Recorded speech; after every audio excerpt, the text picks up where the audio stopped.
Morning, everybody, and welcome. Today, our topic is what are you denying yourself? In our culture, we don't tend to deny ourselves much. So, that's kind of the direction I want to take our verse today, though it can be taken in more than one direction. Our passage for today is Matthew 16:24-25. Then Jesus told his disciples, "If anyone would come after me, let him deny himself, take up his cross, and follow me. For whoever saves his life will lose it, but whoever loses his life for my sake will save it." And there's a whole lot of other directions you can go from this passage, and I'm focused more on how this relates to our health. And part of that is that our life is more than about our preferences. There is more to it than what we like or don't like, the way we want things to be. And sometimes, especially in the case of food, it is necessary to deny ourselves something we think we want so as to benefit others. So, is there something more important that you should be doing than eating? Whatever you want, have the best clothes, have the best house, have the perfect body, however that looks to you. We are meant for more than that. Just because we can have something doesn't necessarily mean it's the best thing for us. While food can be good, it can be poor quality or eaten to excess. Movement can be good, but it can also be taken to excess. Is it more than your body can handle in a given moment?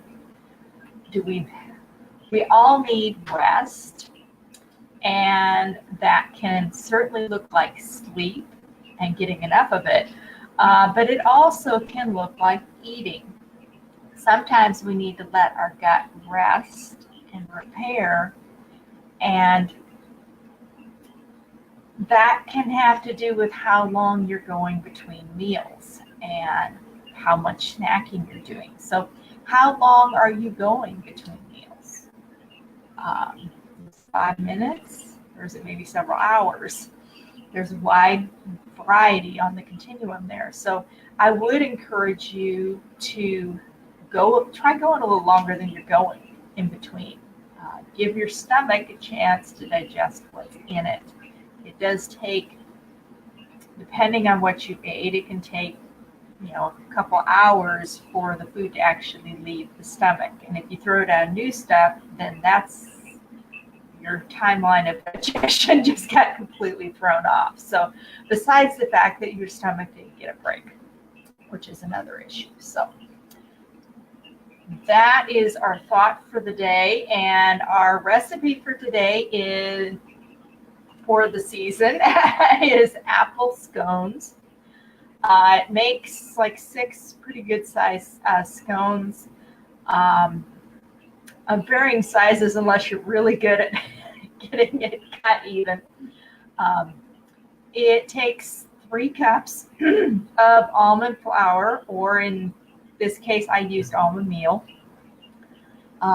Turns out a little darker when you do that, a little coarser, but still tastes good. 1.5 teaspoons of baking soda,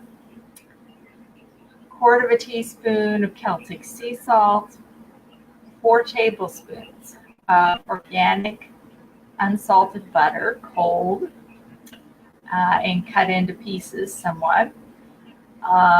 1 teaspoon of cinnamon, which also adds to the darkness.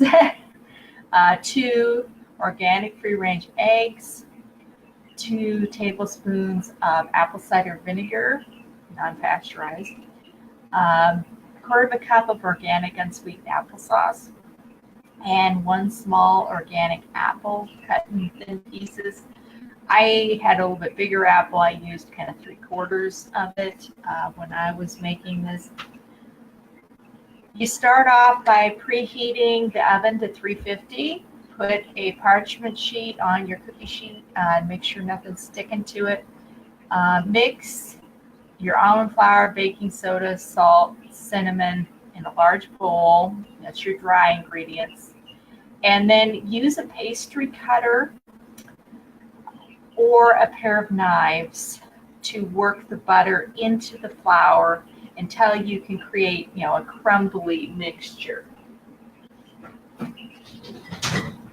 And just in case you're not familiar with it, this is a pastry cutter. It does work better than, because you're cutting in multiple places instead of basically doing it in one when you do it with a knife. As a knife, you basically take two and put them right next to each other and go like this, sideways in the bowl. And you have to do that a whole lot longer to get it to where you've just got little tiny crumbles of butter mixed in. That's basically how you make a pastry type of dough. And after you do that, you take a small bowl, beat up the eggs, mix it with the vinegar and applesauce, and then you make a hole in the center of your crumbly flour mixture and pour the liquid ingredients in.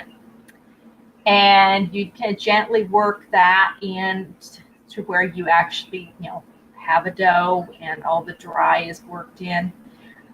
Then you add last the pieces of apple and work that in by hand, forming the whole thing into a big round ball. And you take that round ball and you stick it on your cookie sheet on the parchment paper and flatten it out to about 3/4 of an inch thick.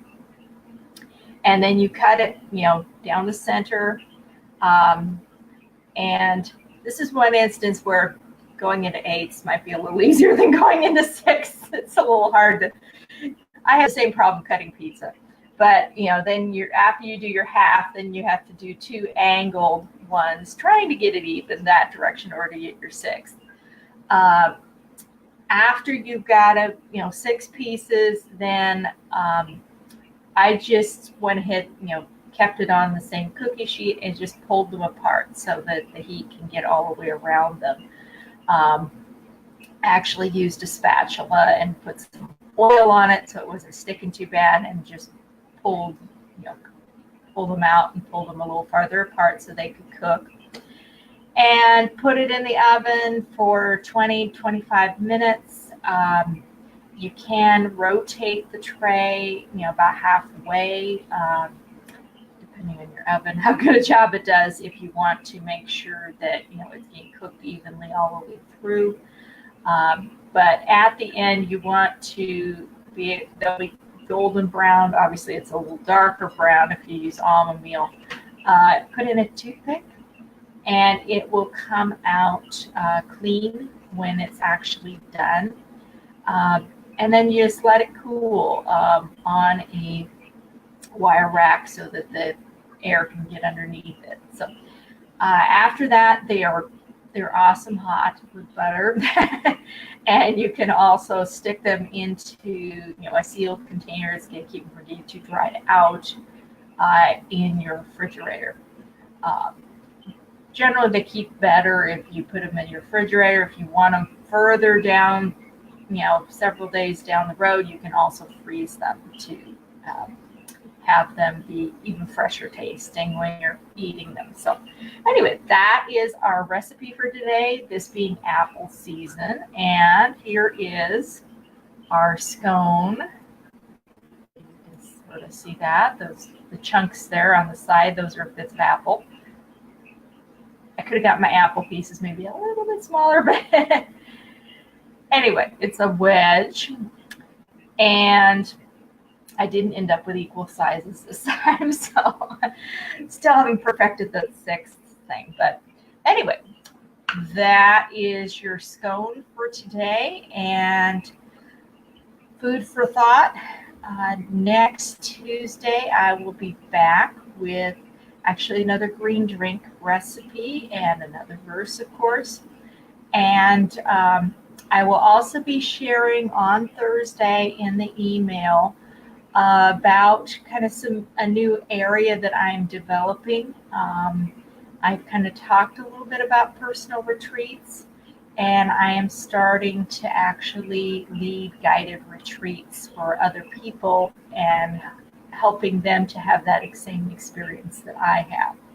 So to learn more about that, stay tuned for the email on Thursday that will have a link to a video talking just about that. And if you want to learn more about that and how you can have that experience,